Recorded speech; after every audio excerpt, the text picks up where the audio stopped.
Mango season ಅಲ್ವಾ, ಈ ಸೀಸನಲ್ಲಿ ಮಾವಿನಕಾಯಿನ ಉಪಯೋಗಿಸ್ಕೊಂಡು ಏನೆಲ್ಲ ಅಡುಗೆಗಳು ಮಾಡಬೇಕೋ ಮಾಡ್ಕೊಂಡ್ಬಿಡ್ಬೇಕು.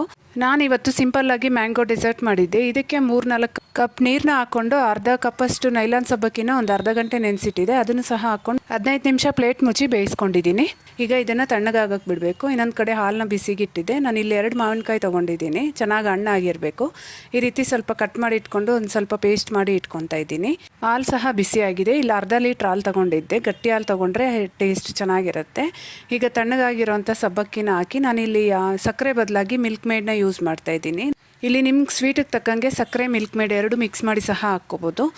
ಈಗ ಈ ಸಬ್ಬಕ್ಕಿ ಎಲ್ಲ ಸ್ವಲ್ಪ ತಣ್ಣಗಾದ್ಮೇಲೆ ನಾವು ಮಿಕ್ಸ್ ಮಾಡಿ ಇಟ್ಕೊಂಡಿರೋಂತಹ ಪೇಸ್ಟ್ನ ಹಾಕ್ಕೋಬೇಕು. ಹಾಗೆ ಕಟ್ ಮಾಡಿರೋಂತಹ ಮ್ಯಾಂಗೋ ಸ್ಲೈಸಸ್ನ ಸಹ ಹಾಕ್ಕೊಂಡು ಚೆನ್ನಾಗಿ ಒಂದ್ಸರಿ ಮಿಕ್ಸ್ ಮಾಡಿ 3-4 ಅವರ್ ಫ್ರಿಜ್ಜಲ್ಲಿ ಇಟ್ಟು ಸರ್ವ್ ಮಾಡಿಕೊಂಡ್ರೆ ಒಳ್ಳೆ ಟೇಸ್ಟಿಯಾಗಿರೋಂತಹ ಮ್ಯಾಂಗೋ ಡೆಸರ್ಟ್ ರೆಡಿ ಆಗುತ್ತೆ. ಇಷ್ಟ ಆಗಿದ್ರೆ ವಿಡಿಯೋಗೊಂದು ಲೈಕ್ ಕೊಡಿ, ಹಾಗೆ ಚಾನಲ್ನ ಸಬ್ಸ್ಕ್ರೈಬ್ ಮಾಡಿ ಸಪೋರ್ಟ್ ಮಾಡಿ. ಬಾಯ್ ಬಾಯ್.